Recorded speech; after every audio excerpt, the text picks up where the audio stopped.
ओम नमः सिद्धेभ्यः। णमिदूणसौवसिद्धे झाणुत्तम खविददीह संसारे। दस दस दो दो यजने दस दो अणुपेहणं गोच्छे। मंगलमय मंगलकरण वीतराग विज्ञान। नमहु ताहि जाते भये अरहंताति महान। जो विद्यादि सागर सुधी गुरु हैं हितैषी। शुद्धात्म में निरत नित्य हितोपदेशी। वो पाप ग्रीष्म ऋतु में जल है सयाने। पूजूं उन्हें सतत केवल ज्ञान पाने। पूजूं उन्हें सतत केवल ज्ञान पाने। बोलिए श्री खजराज चंद्र प्रभु भगवान की जय। आचार्य श्री कुंद कुंद स्वामी की जय। पूज्य आचार्य विद्यासागर जी महाराज की जय। मुनि पुंगव श्री 108 सुधा सागर जी महाराज की जय। हम सभी का यह परम सौभाग्य है कि 12 अणुपेक्षा जैसे महान ग्रंथ में हम 10 धर्मों का विवेचन सुनने और समझने को हमें मिल रहा है। आचार्य कुंद कुंद स्वामी एक एक गाथा में ऐसा रहस्य उद्घाटित कर रहे हैं जो हमारे जीवन को अमूलचूल परिवर्तन के साथ आध्यात्मिक उन्नति की ओर ले जाने में समर्थ है।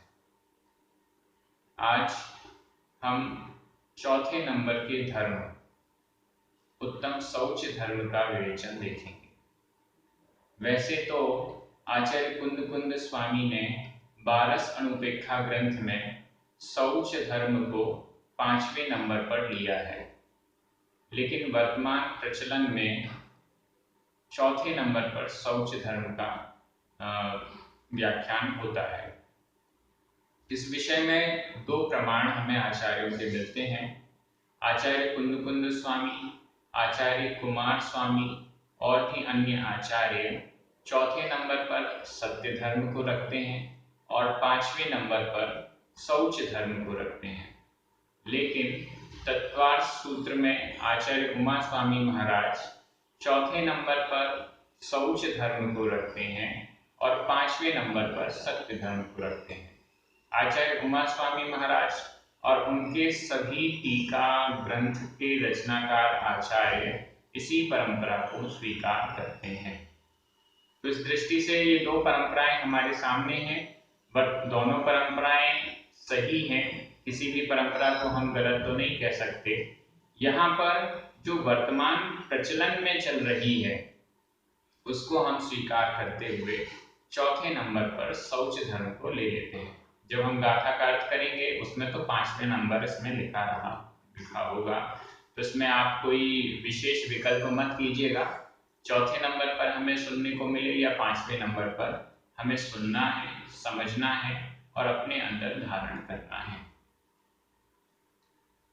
विगत 3 दिनों में क्रोध, मान, माया इन 3 कषायों को हमने छोड़ने का, कम करने का प्रयास किया।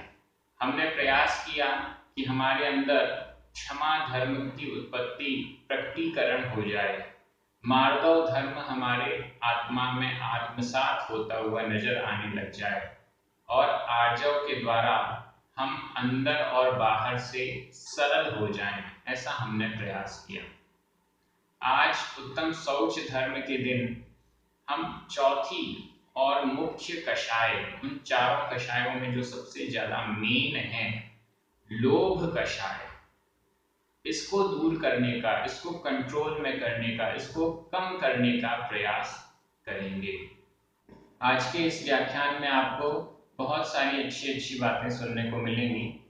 लोभ कषाय क्या है, गृद्धता क्या होती है, पवित्रता किसे कहते हैं, शौच शब्द का क्या अर्थ है, शुचिता क्या है, सबसे अधिक पवित्र कौन होता है, हम कैसे पवित्र हो पाएंगे, अशुद्ध वस्तुओं से कैसे दूर हो सकते हैं, अपने शरीर की शुद्धि हो सकती है या नहीं हो सकती है, लोभ से कुछ लाभ है या नहीं है, लोभ करने से धन की प्राप्ति होती है या नहीं होती है, इत्यादि बहुत सारे विषयों का चिंतन आज के इस व्याख्यान में आपको सुनने को मिलेगा।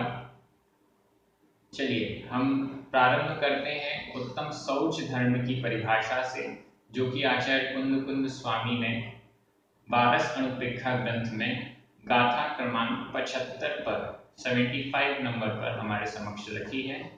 सभी इस गाथा का उच्चारण भी करेंगे और फिर एक एक शब्द से अर्थ भी देखेंगे।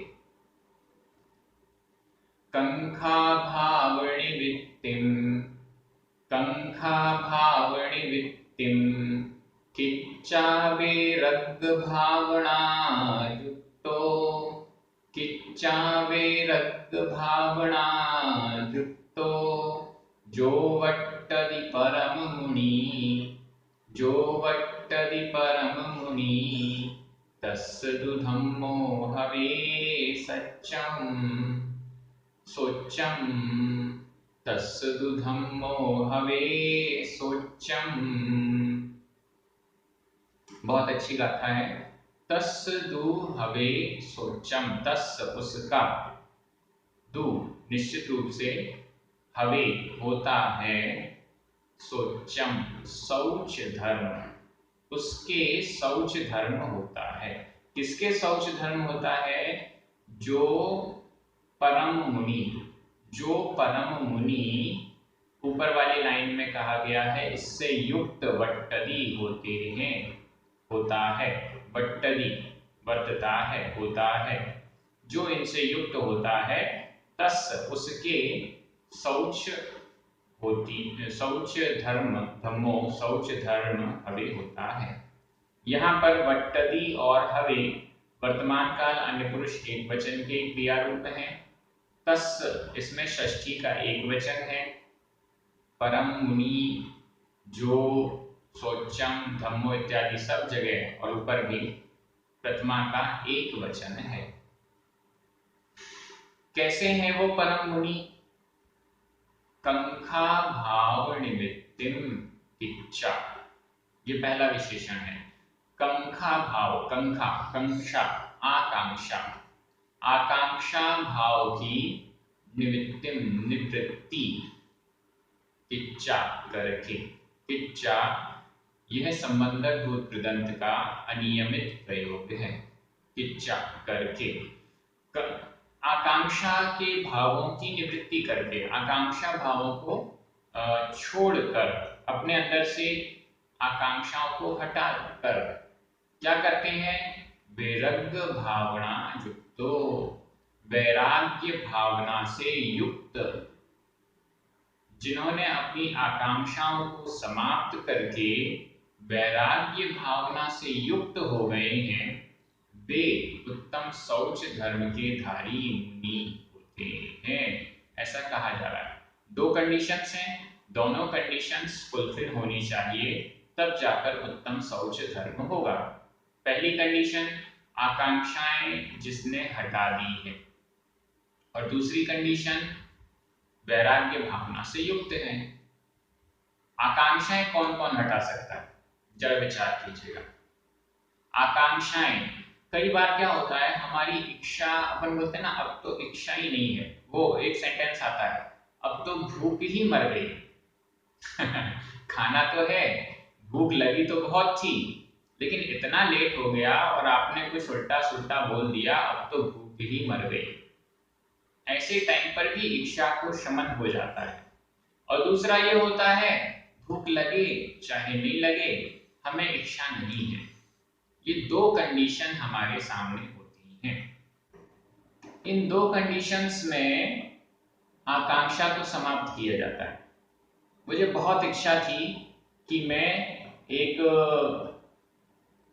5 स्टार होटल खोलूं, 5 स्टार तो गलत है, ऐसी इच्छा तो नहीं हो सकती, छोटी मोटी कर लेते हैं।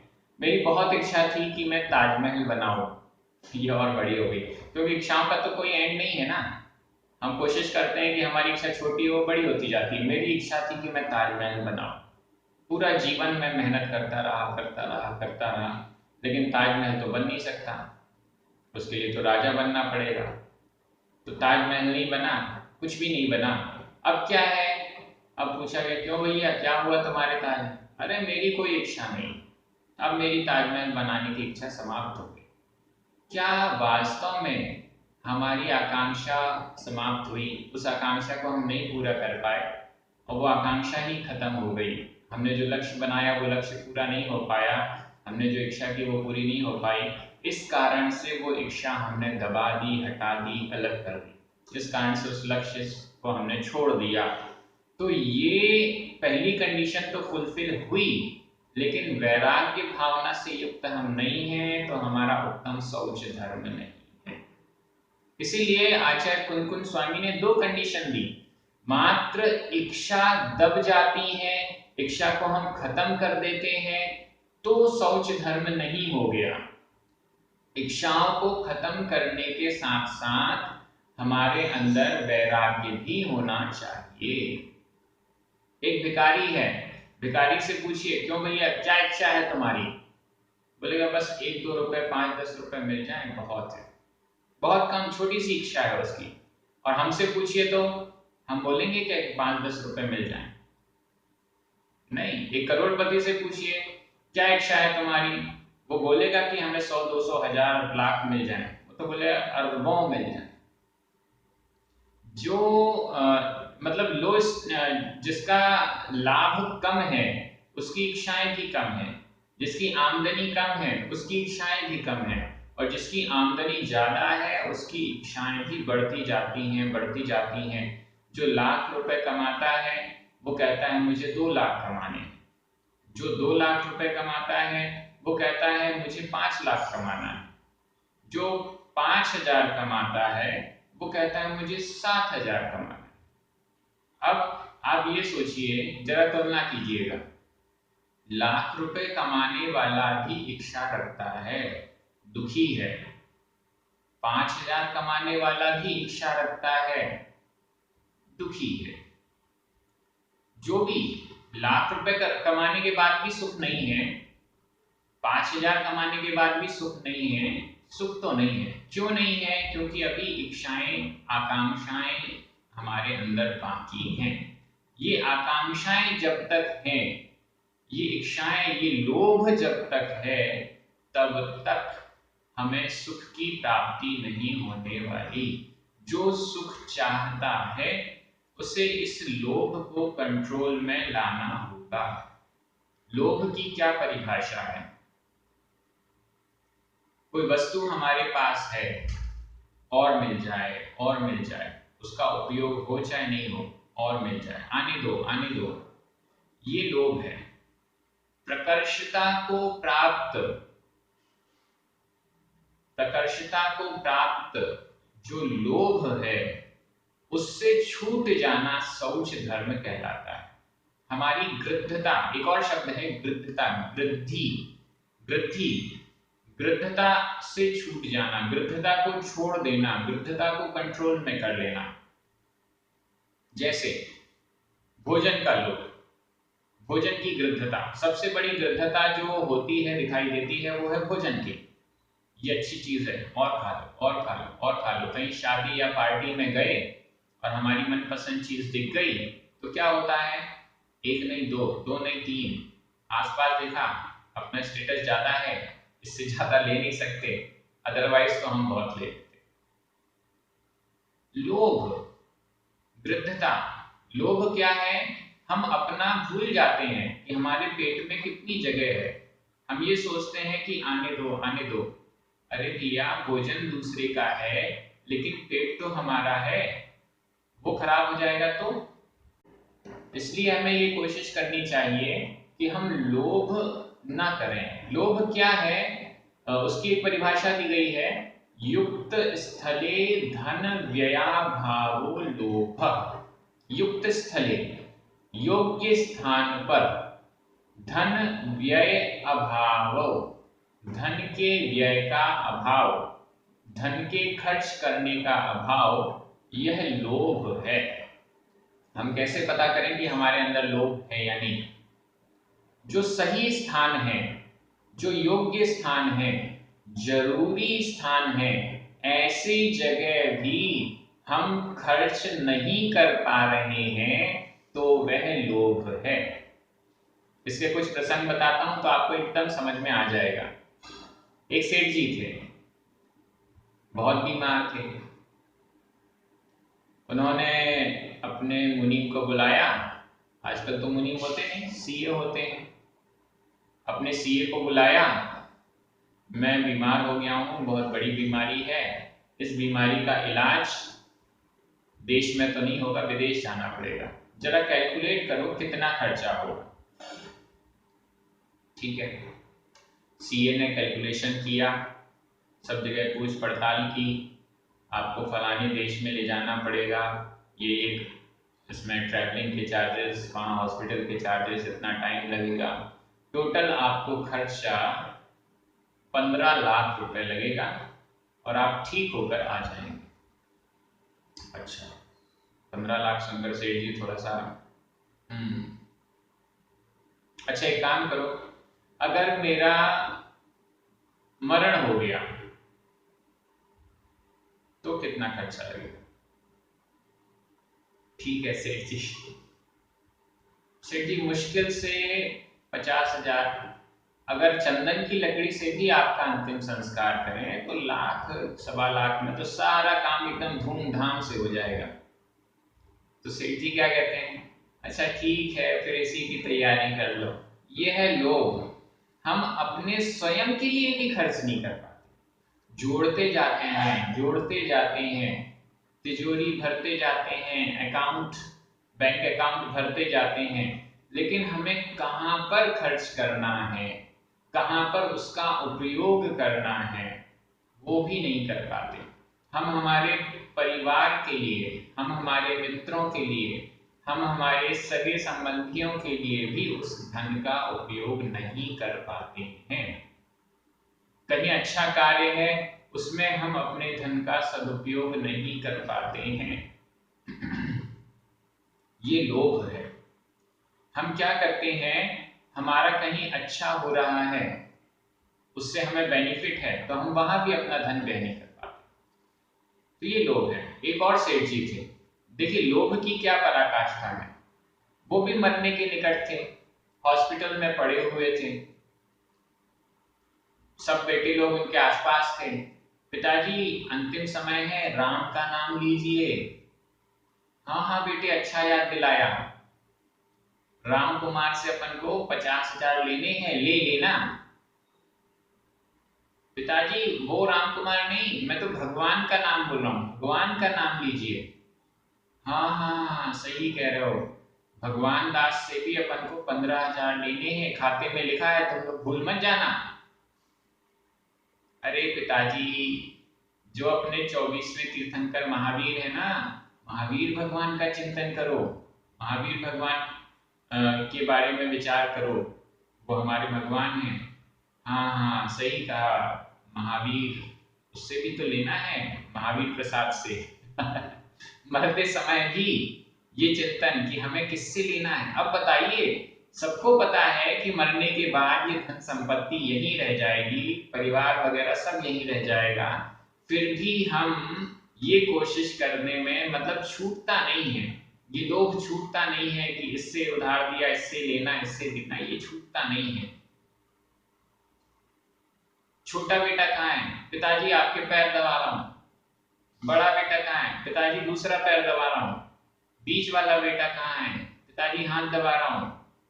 मम्मी कहाँ है, दूसरे हाथ दबा रही हैं। अरे बेटा तुम लोग सब यहाँ हो तो दुकान में कौन है। इतना लोभ होता है। शुचिता, पवित्रता क्या होती है, बहुत अच्छा एक श्लोक आचार्य अमोघ वर्ष राजर्षि ने, जो कि हमारे जैन राजा हुए और फिर बाद में मुनि बनकर उन्होंने दीक्षा लेकर अपना आत्म कल्याण किया, उन्होंने एक ग्रंथ लिखा है प्रश्नोत्तर रत्न मालिका। उसमें उन्होंने लिखा कह शुचि, शुचि यानी पवित्र, पवित्र कौन है? कह शुचि रिह यस्य मानसम शुद्धम, इस संसार में कौन शुचि है, कौन पवित्र है? उत्तर उन्होंने दिया यस्य मानसम शुद्धम, जिसका मन शुद्ध है वह शुद्ध है, जिसका मन शुद्ध है। अब मन किसका शुद्ध है? हम पूजा करते हैं, पूजा में एक लाइन आती है मुनि मन सम उज्ज्वल नीर, एक तो जगह और आती है मुनि मन सम उज्ज्वल नीर। हे भगवान, मैं आपको नीर जल चढ़ा रहा हूं, वो जल कैसा है? मुनि मन सम उज्ज्वल, मुनियों के मन के समान उज्ज्वल। मुनियों का मन इतना उज्ज्वल है, मुनियों का मन इतना साफ सुथरा है, निर्मल है, वैसा निर्मल जल मैं आपको चढ़ा रहा हूं। यहाँ उपमा, जल की उपमा, साफ सुथरे जल की उपमा मुनियों के मन से दी गई। तो सबसे ज्यादा शुद्ध होता है मुनियों का मन। मुनियों का मन भी शुद्ध है और मुनियों का तन भी शुद्ध है। आचार्य समंतभद्र स्वामी ने रत्नगण श्रावकाचार्य में कहा है कि रत्नत्रय पवित्र थे, रत्नत्रय से पवित्र होता है। ये शरीर जो है वैसे तो अपवित्र है, अशुचि है, इतना अशुचि है, इतना अपवित्र है कि हम कितना भी नहाएं ये पवित्र होने वाला नहीं है, लेकिन रत्नत्रय से इसकी पवित्रता होती है। सम्यक दर्शन ज्ञान चारित्र, यह जो रत्नत्रय है, मोक्ष मार्ग है, रत्नत्रय से शरीर की पवित्रता है। हम सभी गृहस्थ हैं, हमको स्नान प्रतिदिन करना पड़ता है, थोड़े से गंदे हो जाएं हमें साफ सफाई करनी पड़ती है, लेकिन हमारे मुनिराज हैं एक भी दिन स्नान नहीं करते। उनका अस्नान व्रत है, स्नान नहीं करना ये उनका मूल गुण है, 28 मूल गुणों में से एक है। फिर भी वो इतने पवित्र होते हैं कि जब हम चौका आहार के लिए, पड़गाहन के लिए हम खड़े होते हैं तो हम सभी तो शुद्ध सोले के वस्त्रों में स्नान आदि करके पवित्र होते हैं, और मुनि महाराज बिना स्नान के भी पवित्र होते हैं। और हम जब वो हमारे घर में प्रवेश करते हैं तो हम उनसे कहते हैं कि आपके आने से हमारा घर पवित्र हो गया। तो रत्नत्रय के कारण पवित्रता है, नहाने से पवित्रता नहीं है, बार बार साबुन, तेल, लिपस्टिक, इन सब चीजों से पवित्रता नहीं है। हम कहें कि हमने बहुत अच्छे से स्नान कर लिया, एक प्रैक्टिकल कीजिए, हमने बहुत अच्छे से स्नान कर लिया, हाथ बहुत अच्छे से धो लिया, आपने जो साबुन बोले उस साबुन से हाथ धो लिए, क्या मेरा ये हाथ पवित्र हो गया? एक साफ गिलास, कांच की गिलास में पानी है, एकदम साफ है, ये पानी शुद्ध है। अब इस शुद्ध पानी में जो हमने उंगली, हाथ अपना धोया है, वो एक उंगली डाल दें और उसके बाद फिर लीजिए, पानी पीजिए, साफ पानी। कोई पी सकता है क्या? नहीं पी सकता। नहीं, आपने इसमें उंगली डाल दी, गंदा हो गया। अरे मैंने हाथ साफ किया है, आपने जिस साबुन से बोला उस साबुन से साफ किया है, आपने जितनी बार बोला उतनी बार साफ किया है, फिर भी क्या ये शरीर पवित्र हो जाएगा? कभी भी नहीं होगा। शरीर में पवित्रता आती है तो रत्नत्रय से आती है, शरीर में पवित्रता आती है तो जिसका मन शुद्ध हो जाता है उसकी आती है। मन शुद्ध कैसे होगा? जब हम लोभ कषाय को दूर कर देंगे तब ये मन शुद्ध होगा। ऐसा हमें विचार करना चाहिए। हम शरीर को शुद्ध करने में लगे रहते हैं, शरीर को शुद्ध करने से आत्मा शुद्ध होती नहीं है। एक बहुत अच्छा भजन मैंने छोटे में स्कूल में पढ़ा था, गंगा में नहाने से यदि पापी नर तर जाते तो मछली क्यों ना तरे जिसका गंगा में ही घर है। ये एक भजन है, नॉर्मल भजन। वो मछली तो दिन रात उसी गंगा में है, वो क्यों नहीं पवित्र होती? तन को धोने से चेतन नहीं साफ होता, हमें तो लोभ कषाय को दूर करना होगा। चेतन में जो मैल चिपका हुआ है, चेतन में जो मैल लगा हुआ है, उसको धोएंगे तब जाकर यह चेतन साफ होगा। शरीर को धोने से कुछ नहीं होता। आत्मा में जो कर्मों की कालिमा है उसको धोना होगा, उसको नष्ट करना होगा, उसको तपस्या के द्वारा समाप्त करना होगा, तब जाकर हमारी आत्मा ये पवित्र हो सकती है।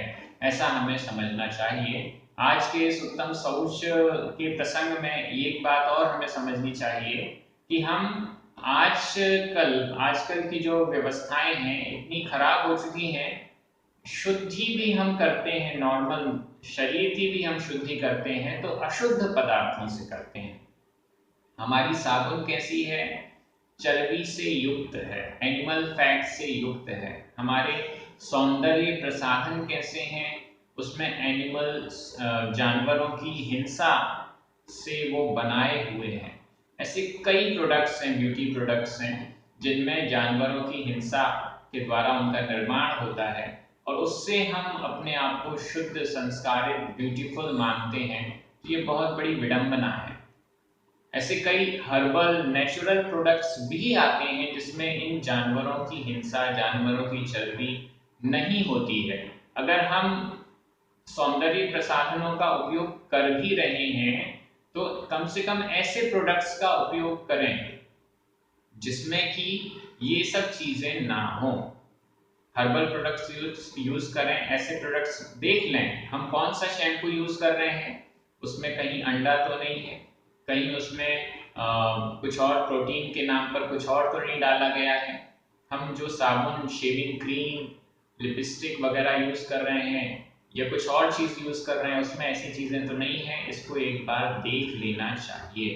हमारी जो खाद्य सामग्री है, वैसे तो बाजार की कोई भी चीज हमें खानी नहीं चाहिए, टॉफी बिस्किट कुछ भी नहीं खानी चाहिए, लेकिन फिर भी यदि अगर खाते हैं तो ये बात का ध्यान रखना चाहिए कि उसमें कहीं नॉन वेज तो नहीं मिला हुआ है, कहीं उसमें ऐसी चीजें तो नहीं मिली हुई हैं जो हमारे लिए गलत हैं, अशुद्ध हैं, गंदी हैं। उससे हमें विचार करना चाहिए।